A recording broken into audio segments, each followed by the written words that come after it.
El grito del coronel Ricardo Vargas resonó como un latigazo en la helada quietud de la Sierra Tarahumara. Bola de inútiles. ¿Por qué chingados van tan lento? Su voz, cargada de desprecio, cortaba el aire gélido que descendía sobre las cumbres de Chihuahua. En medio de una marcha de entrenamiento en pleno invierno, con temperaturas que rozaban los 20 grados bajo cero, sus insultos eran más crueles que el propio viento helado que calaba los huesos. ¿Creen que esto es un puto paseo? Si no pueden con el paquete, lárguense a chingar a su madre ahora mismo. ¿A eso vinieron, a dejar en ridículo a todo el regimiento? El coronel pateó la nieve con furia, dirigiéndose a un soldado que acababa de desplomarse. Si tienes sed, traga nieve, pendejo. ¿O ya vas a empezar a llorar como una niñita? Los soldados, con los rostros enrojecidos por el frío y la humillación, apretaban los dientes y bajaban la mirada. Nadie se atrevía a desafiarlo. Fue entonces cuando una joven subteniente, recién salida de la academia militar, se adelantó con cautela y habló con una voz sorprendentemente firme.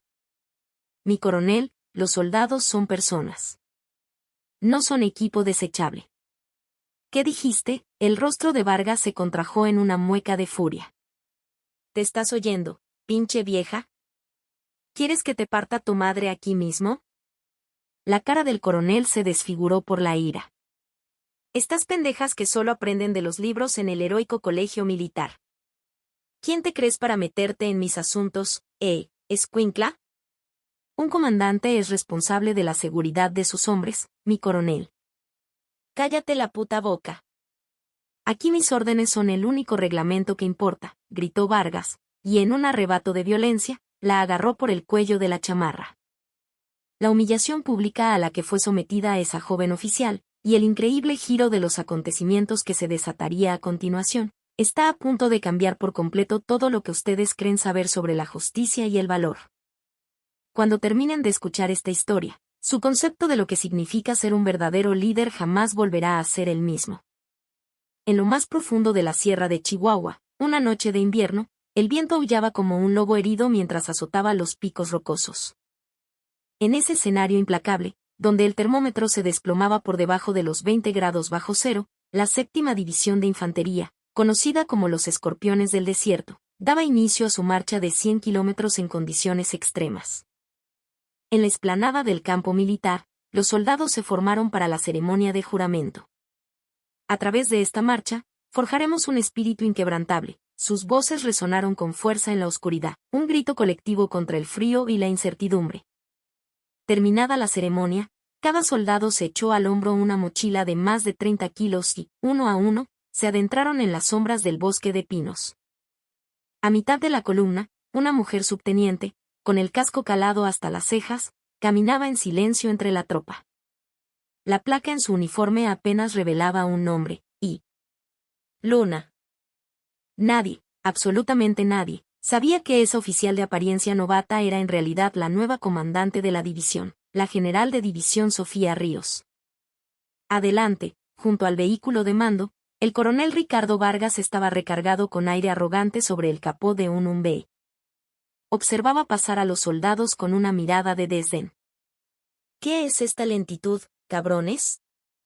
¿Creen que están de día de campo en Chapultepec?, gritaba a pleno pulmón. Cuando los capitanes de compañía se acercaron, Vargas se llevó un cigarrillo a los labios. Quiero que este regimiento rompa el récord. Tenemos que llegar al menos 2 horas antes que los demás. ¿Entendido? Sí, mi coronel. Más les vale, porque todo esto va en su evaluación. Así que aprieten a sus hombres, no me importa si tienen que arrastrarlos, pero cumplan con el tiempo. Sofía, bajo su identidad de la subteniente Luna, caminaba deliberadamente en la retaguardia de la columna. Escuchaba con atención el jadeo dificultoso de los soldados, el crujido rítmico de sus botas sobre la nieve virgen. A su lado, un soldado de primera clase respiraba con un temblor perceptible.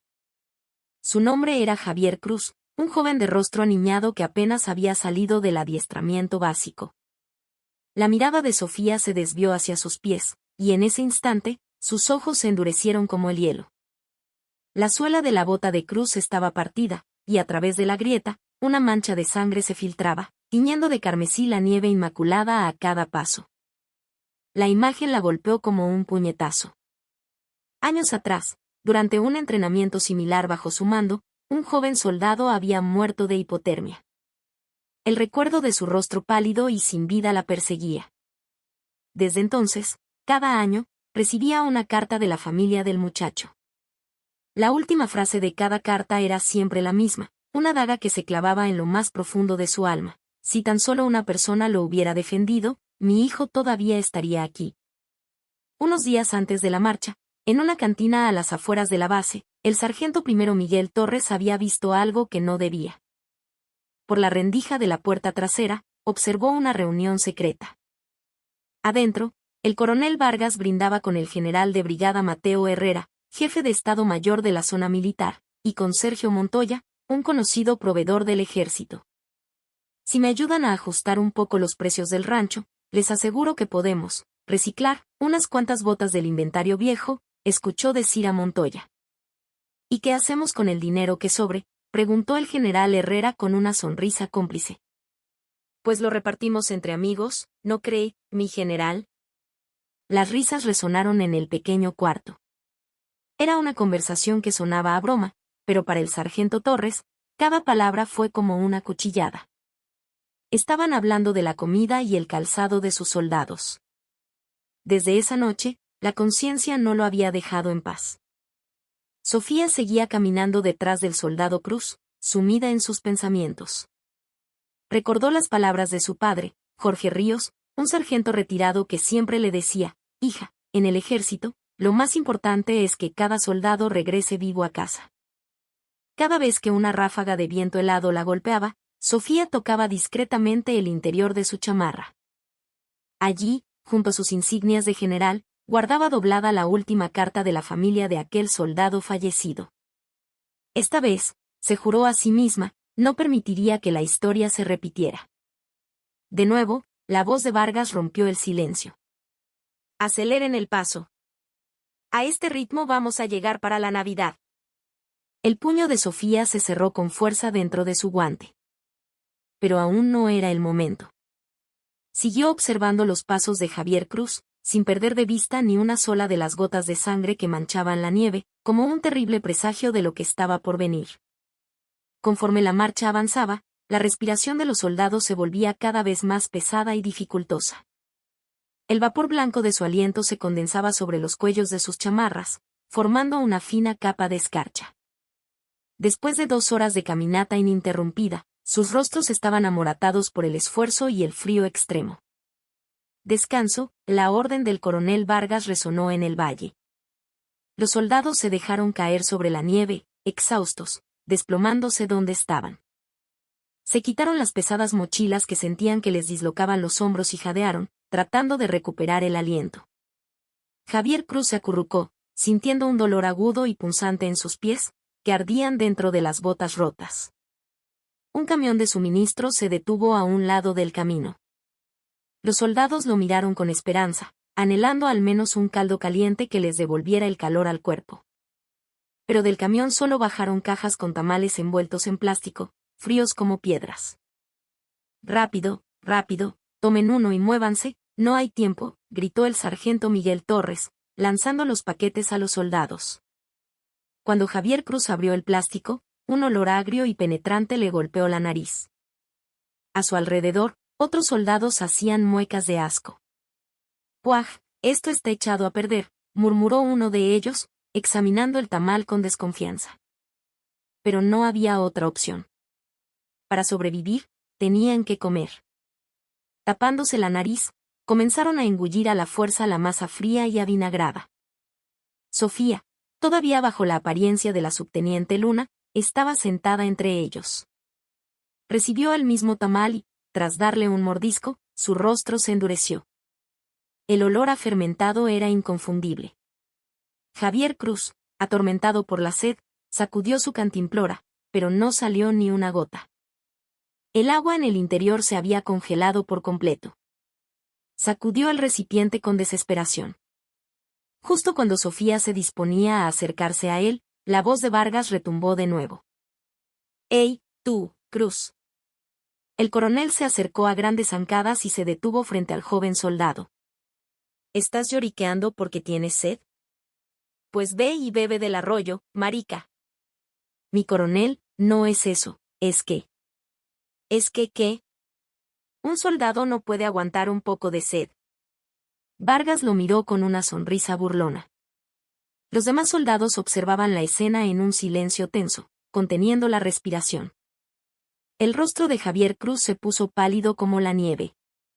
En la mente de Sofía, la imagen de aquel otro entrenamiento de invierno resurgió con una claridad dolorosa.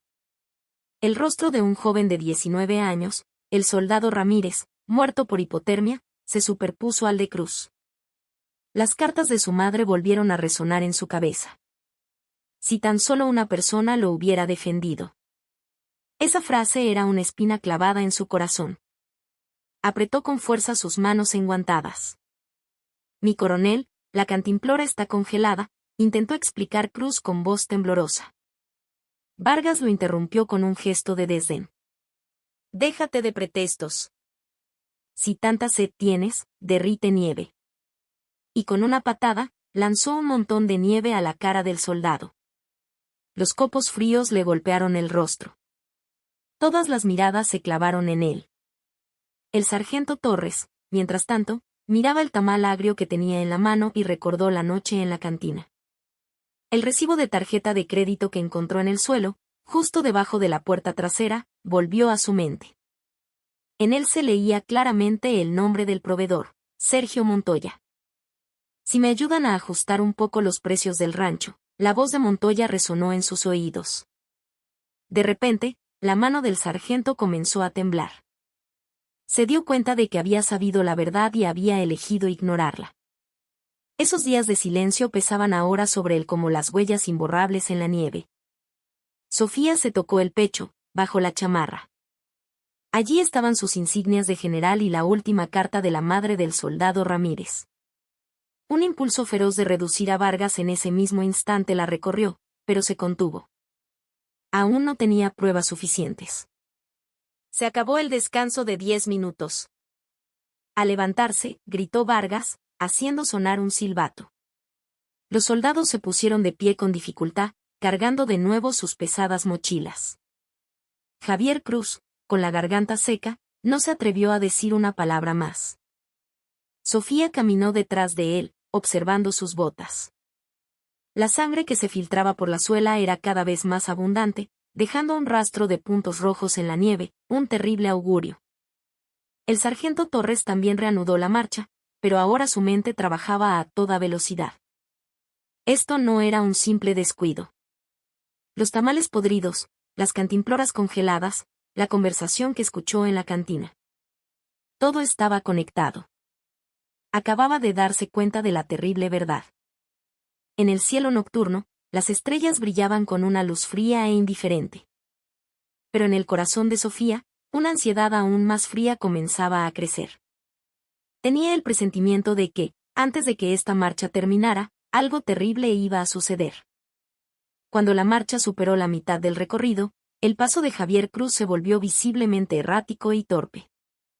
La piel de sus pies estaba en carne viva, la sangre y el pus se habían pegado a sus calcetines, convirtiendo cada paso en una tortura. Apretó los dientes, intentando soportar el dolor desgarrador que sentía dentro de sus botas, pero sus fuerzas estaban llegando al límite. ¡Ah! Un gemido de dolor escapó de sus labios mientras se tambaleaba. Los otros soldados lo miraban con preocupación, pero ninguno se atrevió a intervenir. En el ejército, un rezagado afectaba la evaluación de toda la unidad. Finalmente, Javier Cruz no pudo más. Cayó de rodillas sobre la nieve, desplomándose por completo. La nieve blanca a su alrededor se tiñó de un rojo intenso. «¡Médico!», gritó el sargento Torres con urgencia. Los paramédicos corrieron con una camilla, pero el coronel Vargas llegó antes, caminando a grandes zancadas. «Este hijo de puta», exclamó Vargas, pateando suavemente el pecho de Cruz con la punta de su bota.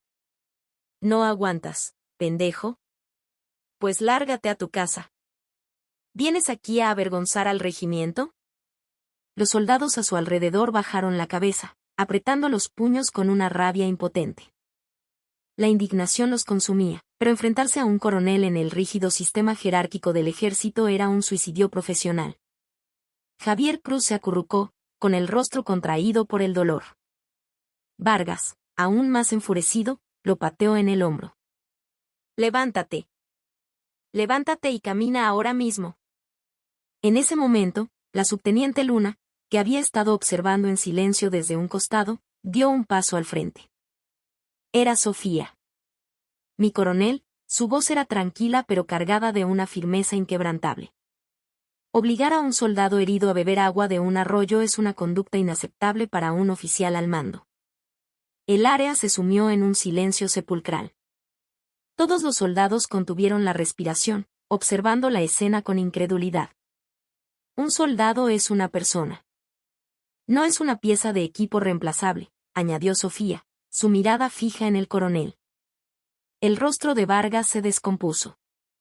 «¿Qué chingados acabas de decir?», siseó, acercándose amenazadoramente a ella. Sus ojos ardían de ira. «Pinche vieja argüendera, te crees muy lista por haber salido del colegio militar. ¿Quién te dio permiso de hablar?». Con el dedo, golpeó con fuerza la placa con el nombre de Sofía en su pecho. El cuerpo de ella retrocedió un poco, pero no apartó la mirada. «Creí que por ser mujer debía tener consideraciones, pero solo estás jodiendo la disciplina», gritó Vargas para que todos lo oyeran. «Tírate al suelo y haz lagartijas, ahora mismo». Sofía soportó la humillación sin pestañear. Por dentro, ardía en deseos de revelar su rango y ponerlo en su lugar, pero aún no era el momento. Necesitaba más pruebas, más testigos. «Mi coronel, el reglamento establece que». «Al diablo con tu reglamento», la voz de Vargas se volvió un rugido. «Aquí, en el campo, yo soy el puto reglamento». «¿Entendido?». La empujó bruscamente por los hombros. Sofía se tambaleó, pero logró mantenerse en pie. El sargento Torres la miraba con angustia, pero sabía que no podía intervenir. Un sargento no podía meterse en una disputa entre un coronel y una subteniente. Un entrenamiento que ignora la seguridad. ¿Seguridad? En la guerra no hay seguridad, pendeja, se burló Vargas. Las mujeres no entienden la realidad. Por eso no deberían estar en el ejército. Los soldados temblaban de rabia, pero el miedo los mantenía paralizados. Sofía sintió una oleada de humillación, pero mantuvo su expresión impasible. Un comandante tiene la responsabilidad de proteger a sus hombres. «Cállate», bramó Vargas. «Una palabra más y te envío a un consejo de guerra». El aire se congeló. Sofía sintió el peso de sus insignias de general bajo la chamarra y apretó los puños. Las palabras de la madre del soldado Ramírez resonaron en su mente. Si tan solo una persona lo hubiera defendido. La tensión en el lugar era insoportable. Como subteniente, Sofía había llegado al límite de lo que podía decir y hacer. Pero tenía que aguantar un poco más. Los paramédicos finalmente colocaron a Javier Cruz en la camilla. Su rostro estaba pálido, casi azul, y su conciencia se desvanecía. «Necesitamos evacuarlo a un hospital», dijo el médico militar. Vargas resopló con desdén. «Por un simple desmayo». Cuando Sofía intentó acercarse para verificar el estado de Cruz, Vargas la apartó de un empujón. «Esto no es asunto de mujeres». En los ojos de los soldados se mezclaba la ira y la desesperación. En la nieve blanca, la sangre de Javier Cruz había dejado una mancha vívida y escarlata. Esa mancha lo decía todo. Sofía miró fijamente a Vargas y se hizo una promesa silenciosa. Descubriría la verdad detrás de todo esto. No permitiría que la tragedia del soldado Ramírez se repitiera. Nunca más. En la oscuridad de la sierra de Chihuahua, Sofía se encontraba sola.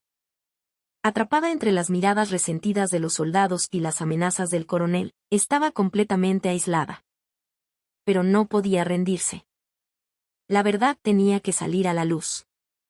Dentro de la ambulancia de evacuación, Javier Cruz yacía inconsciente. Su rostro estaba exánime y sus labios habían adquirido un tono azulado. El médico militar a su lado miraba el termómetro y murmuraba: está al borde de la congelación. Un poco más y no lo cuenta. El conductor pisaba el acelerador, mientras su aliento empañaba el parabrisas. La sirena rasgaba el silencio de la noche mientras el vehículo se abría paso por la sinuosa carretera de montaña que unía la sierra con la ciudad de Chihuahua. En el pasillo de urgencias del hospital militar, los padres de Javier ya esperaban.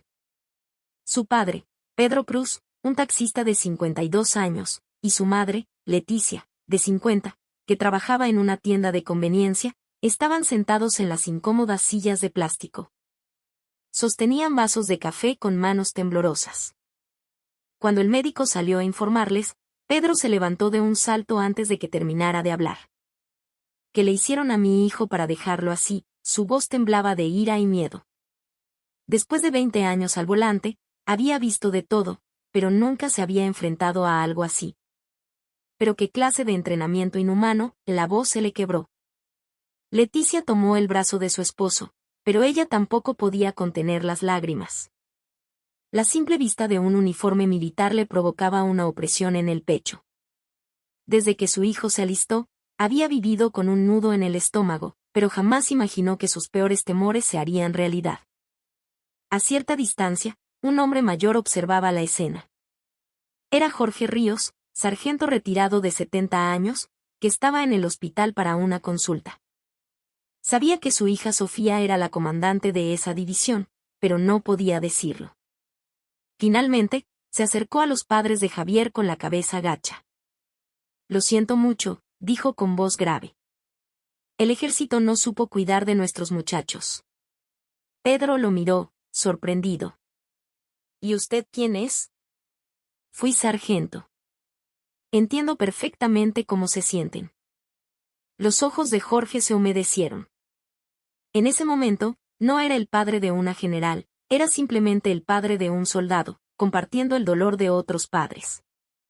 Mientras tanto, de vuelta en la base, Sofía estaba en su oficina, contemplando la pila de informes sobre su escritorio. Los documentos que llegaban del Estado Mayor estaban llenos de frases acusatorias: grave falta de disciplina, interferencia de una oficial subalterna durante una maniobra crítica, insubordinación ante un superior. Sofía apretó el puño sobre la mesa. El recuerdo de la carta de la madre del soldado Ramírez volvió a atormentarla. Si tan solo una persona lo hubiera defendido. Sabía que los padres de Javier Cruz debían estar sintiendo exactamente lo mismo. Un ardor le subió a los ojos. A esa misma hora, en los foros anónimos de la base, comenzaron a aparecer publicaciones con títulos incendiarios: General Mujer intenta lucirse y casi mata a un soldado. Las nuevas oficiales feministas se rebelan contra sus superiores, por esto las mujeres no deberían estar en el ejército. En redes sociales externas, comenzaron a circular videos editados. Las imágenes donde el coronel Vargas maltrataba a Cruz habían sido eliminadas. Solo se mostraba la parte donde la subteniente Luna lo confrontaba. El teniente coronel Alejandro Peña, ayudante de Sofía, entró a la oficina con cautela. Mi general, llaman del Estado Mayor. ¿Qué quieren? Solicitan una investigación formal sobre la conducta de la subteniente. Sofía se recostó en su silla y miró al techo. Sentía como el cerco se cerraba a su alrededor. Las palabras de su padre resonaron en su mente: hija, lo más difícil en el ejército es cuando te toca estar sola. Ese momento había llegado. Volvió a tocar el interior de su chamarra. Sus insignias y la carta seguían allí. La noche avanzaba y Sofía permanecía sola en su oficina. Afuera, las luces de los dormitorios de la tropa se apagaban una a una. Su mirada había cambiado. Ya no había duda ni vacilación. No podía permitir que la tragedia del soldado Ramírez se repitiera con Javier Cruz, incluso si eso significaba perderlo todo. Sacó de un cajón un sobre. Era la última carta de la madre de Ramírez. Mientras la releía, se hizo una promesa. Esta vez, alguien iba a defender al soldado. Sin importar el precio que tuviera que pagar, la verdad saldría a la luz. En sus ojos había una nueva determinación, forjada en el crisol de la humillación y la desesperación. En el último tramo de la marcha, una ventisca comenzó a azotar con furia. El viento helado de la sierra de Chihuahua cortaba los rostros de los soldados como navajas. Ya al límite de sus fuerzas, sus pasos se volvieron aún más pesados y torpes. La voz del coronel Vargas era cada vez más áspera y agresiva. Se había bajado del Umbee y caminaba entre las filas, hostigando a los soldados. El incidente con Javier Cruz lo había dejado aún más paranoico y cruel. «Oye tú, Luna», volvió a llamar a Sofía. Su intención era humillarla públicamente frente a los capitanes de compañía. Los soldados contuvieron la respiración. Vargas se paró frente a la columna y gritó: «Miren. Esto es lo que pasa cuando una pinche vieja se mete donde no la llaman». Su voz se proyectó por encima del aullido del viento.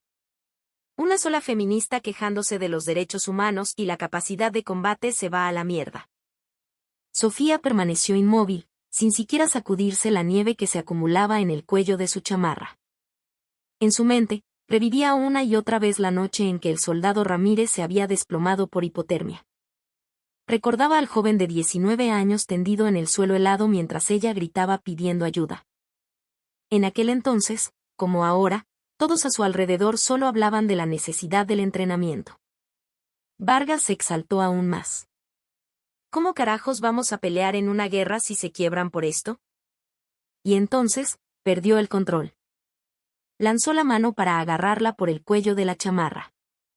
En el instante en que sus dedos estaban a punto de cerrarse sobre la tela, el cuerpo de Sofía reaccionó por instinto. Años de entrenamiento en el Grupo Aeromóvil de Fuerzas Especiales, GAFE, tomaron el control. Con la velocidad de un rayo, atrapó la muñeca de Vargas, la torció y, usando su propio impulso contra él, desequilibró su centro de gravedad y lo derribó sobre la nieve. Todo sucedió en una fracción de segundo. Vargas cayó pesadamente al suelo. Un murmullo de asombro y exclamaciones ahogadas recorrió las filas de soldados. Los oficiales cercanos corrieron hacia ellos. ¿Cómo se atreve a tocar al coronel? Esto es insubordinación. Los gritos estallaron por todas partes, pero Sofía mantuvo la calma. Respiró hondo y, con un movimiento lento y deliberado, se llevó la mano al cierre de su chamarra de campaña. Al bajarlo, dejó al descubierto el cuello de su uniforme de gala. Sobre cada hombro, 2 estrellas plateadas brillaron, reflejando la luz pálida de la tormenta. Las insignias de general de división resplandecían, inconfundibles en la penumbra. Un silencio absoluto se apoderó de la explanada. Solo se oía el silbido del viento. Las miradas de todos los presentes se clavaron en los hombros de Sofía. Su voz, serena pero con una autoridad de acero, llenó el espacio.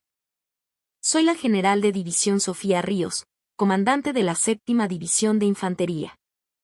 La declaración cayó como una bomba. El mundo pareció congelarse.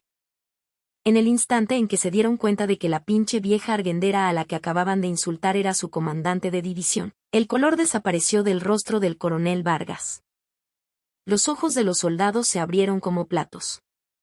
La conmoción de saber que la subteniente Luna, que había marchado y sufrido a su lado, era en realidad su general, los golpeó como una ola.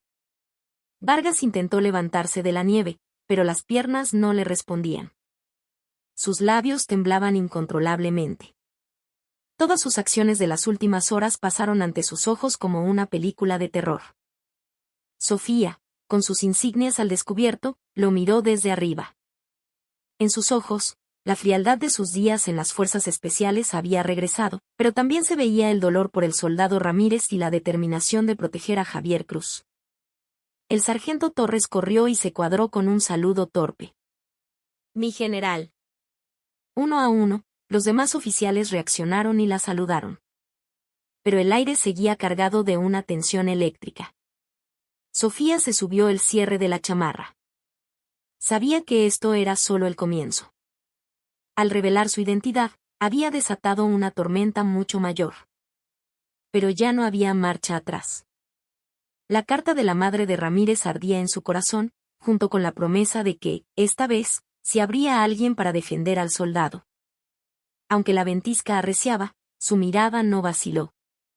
La sostenía la voluntad forjada en el GAFE y el corazón de una madre. Cuando Vargas finalmente logró ponerse de pie para saludar, ya todo había cambiado para siempre. Esta escena no era el final, sino el principio de un huracán. Inmediatamente después del incidente, el Estado Mayor de la zona militar intentó contener la situación y minimizar los daños. En los pasillos del cuartel general, algunos oficiales murmuraban entre ellos. ¿No cree que la general se excedió un poco? Una mujer con ese rango debería ser más cuidadosa. En voz baja, buscaban convertir el escándalo en una simple disputa de mando, prefiriendo una conclusión fácil a una verdad complicada. El teniente coronel Alejandro Peña, jefe de personal, inicialmente actuó como siempre lo había hecho, siguiendo el protocolo. A sus 47 años, era un oficial de escritorio por excelencia, un hombre que había construido su carrera basándose en números y reglamentos. Sobre su mesa tenía los informes preliminares, capturas de pantalla de los foros anónimos y el video editado que circulaba en redes. En las imágenes, solo se veía a la subteniente desafiando al coronel Vargas. Al principio, Peña no cuestionó la veracidad de esas pruebas. Comenzó a redactar el acta por insubordinación y a preparar una recomendación de sanción disciplinaria. Estaba a punto de estampar su sello cuando una imagen de la marcha volvió a su mente. Recordó haber visto a la subteniente Luna arrodillada, examinando el pie de un soldado. La expresión de su rostro no era de desafío, sino de genuina preocupación. Peña suspiró profundamente. Algo no cuadraba. Lo que había visto con sus propios ojos no coincidía con los informes que tenía delante. Dejó el sello sobre la mesa y se dirigió al archivo.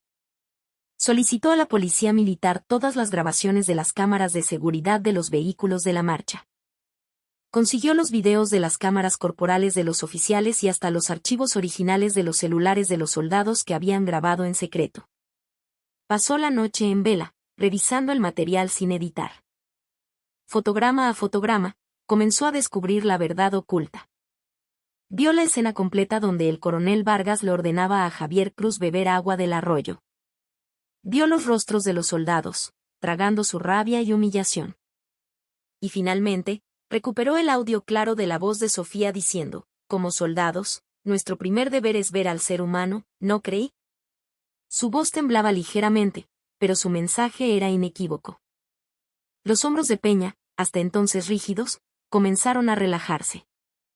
Se dio cuenta de que había estado a punto de castigar a alguien basándose en una mentira fabricada.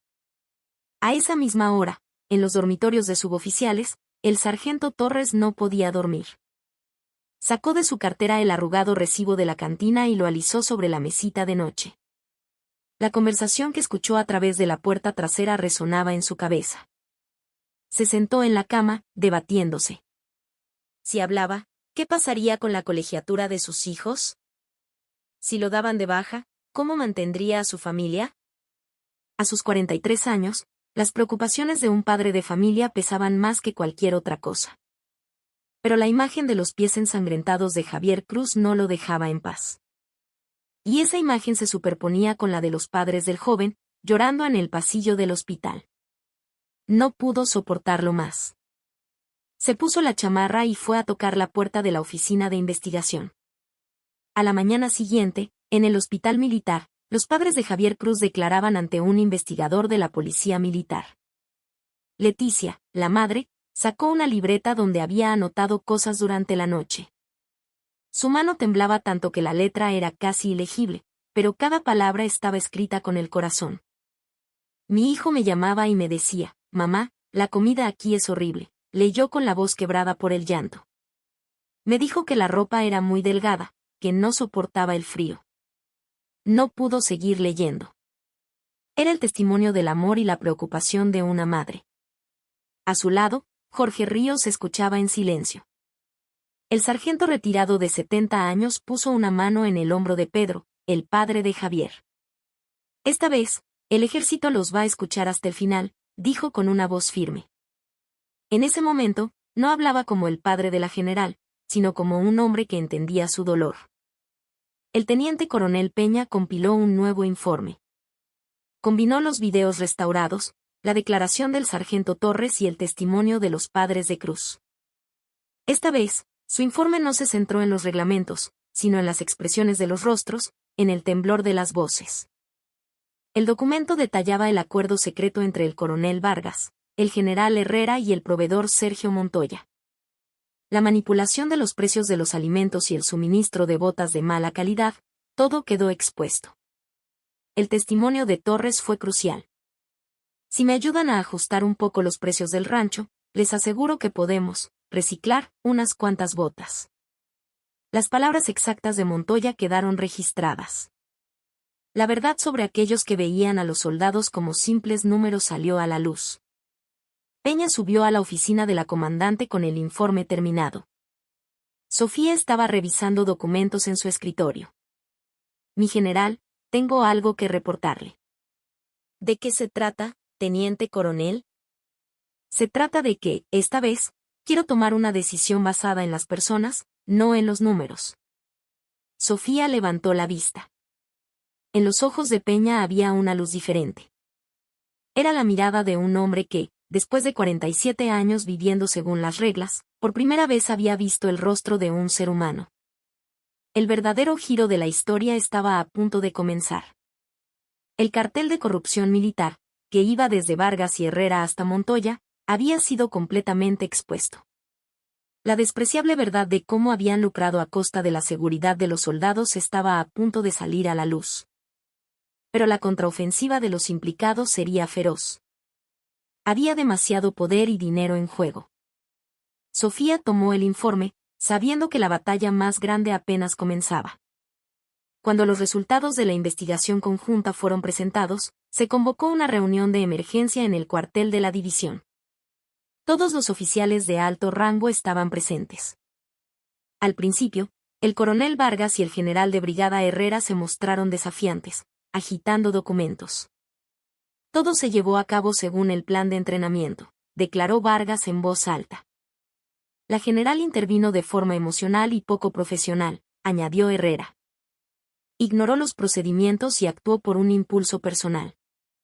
Pero en el momento en que el teniente coronel Peña encendió el proyector, la atmósfera en la sala cambió por completo.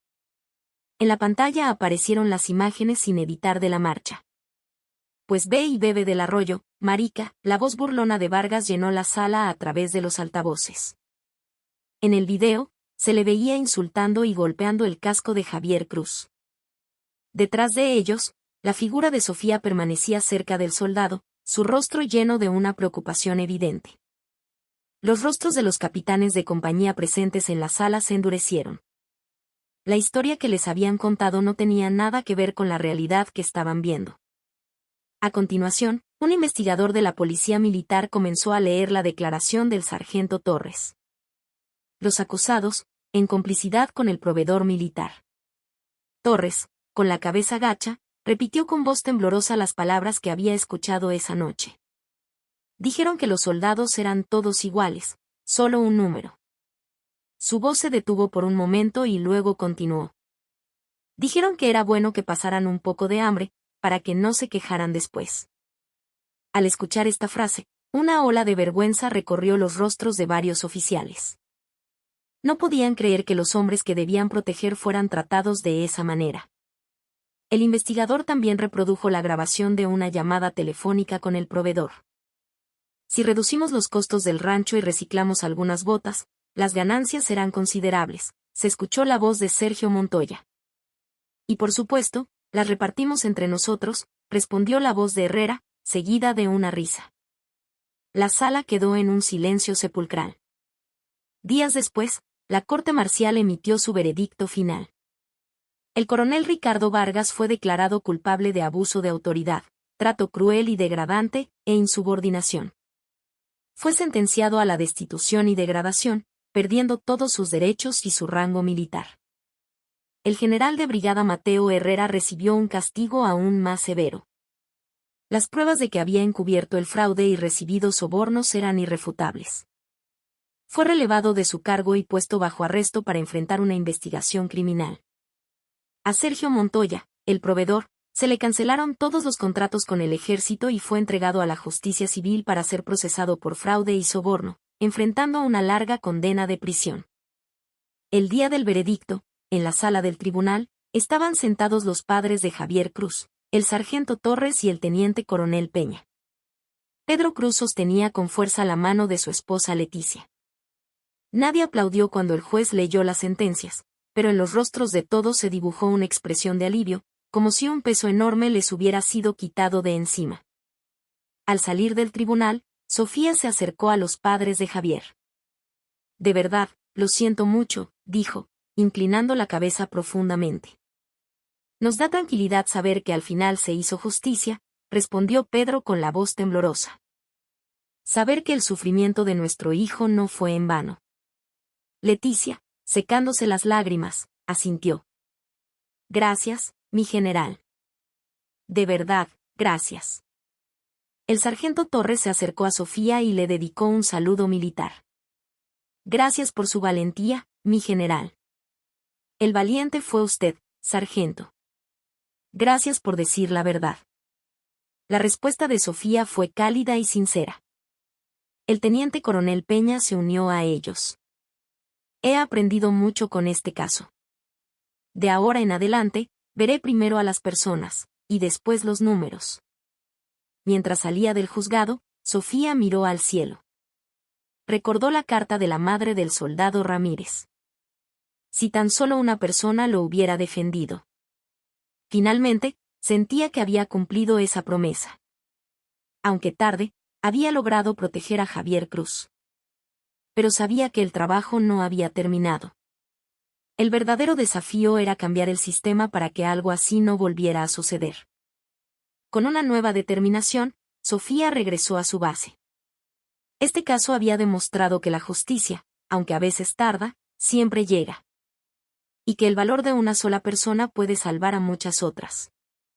Tras el escándalo, el alto mando del ejército se apresuró a restaurar su imagen pública.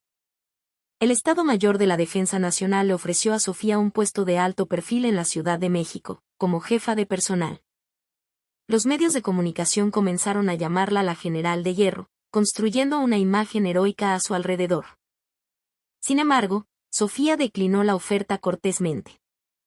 Mi lugar, por ahora, no está en una oficina, sino en el campo de entrenamiento, con mis soldados, dijo con una voz firme. Para ella, el trabajo en el terreno era más valioso que cualquier puesto prestigioso. En la 7ª División de Infantería, se inició una reforma total de la cultura y el sistema de suministros. Los soldados comenzaron a recibir comidas calientes y raciones adecuadas. Se les entregaron botas nuevas y equipo en buen estado. Los oficiales, al principio incómodos, poco a poco aprendieron a mirar a sus soldados a los ojos, a tratarlos con respeto. Javier Cruz, después de recuperarse, regresó a la base para continuar con su rehabilitación. Un día, se encontró con Sofía en la explanada. Mi general, ese día, cuando usted se arrodilló para ver mi pie. Fue la primera vez que sentí que alguien me trataba como a una persona. Una sonrisa se dibujó en el rostro de Sofía. Perdóname por haber tardado tanto, soldado. Debí darme cuenta antes. Su respuesta fue breve, pero cargada de sinceridad.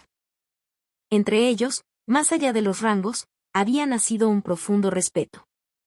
El sargento Torres, en lugar de ser sancionado, fue reasignado, pero él mismo solicitó un puesto en una de las unidades más exigentes. A través de esta experiencia, había comprendido el verdadero significado de la responsabilidad. El teniente coronel Peña, en una ceremonia de bienvenida para los nuevos oficiales, les dijo, de ahora en adelante, quiero que vean a las personas antes que a los números. Quiero que miren los rostros de sus soldados. Sus palabras reflejaban la profunda transformación de un hombre que había vivido 47 años aferrado a los reglamentos. En un día soleado, en el campo de entrenamiento de la división, se escuchaban las risas de los soldados jugando al fútbol. Ya no había gritos de mando, sino un ambiente de camaradería.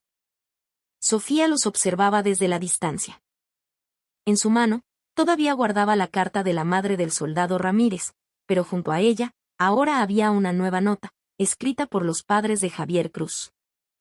Gracias a usted, mi general, nuestro hijo ha vuelto a sonreír. Gracias. Era una frase sencilla, pero para Sofía, significaba el mundo entero. por recibir cartas como esa, había soportado todo. Bajo el cielo del atardecer en Chihuahua, Sofía susurró para sí misma: mientras haya una sola persona dispuesta a defender lo correcto, el uniforme nunca será una vergüenza. Esa era la convicción que la guiaría por el resto de su vida, la misma que su padre, Jorge Ríos, le había inculcado. Se ajustó la chamarra y caminó hacia un grupo de soldados que se preparaba para una nueva marcha. En sus rostros, ya no había miedo, sino confianza. Donde antes había desesperación, ahora había esperanza. Era el día de la llegada de los nuevos reclutas. Sofía los miró y pensó que esta división, a partir de ahora, sería diferente. Sería un lugar recordado no por sus récords, sino por el valor que le daba a su gente. En un rincón de la explanada, el sargento Torres enseñaba a los nuevos cómo atarse correctamente las botas. El teniente coronel Peña supervisaba, junto a los jóvenes oficiales, las condiciones de los dormitorios. Todo estaba cambiando, de manera silenciosa pero segura. No era una revolución, sino una transformación construida sobre pequeños actos de respeto y humanidad. Sofía miró su reloj y sonrió. Aún quedaba mucho por hacer, pero ya no tenía miedo. Ahora tenía gente a su lado con la que caminar. El viento de la sierra soplaba suavemente, un viento cálido que anunciaba el final del invierno y la llegada de la primavera. Sofía sintió esa brisa en su rostro y comenzó una nueva marcha. Esta vez, no estaba sola.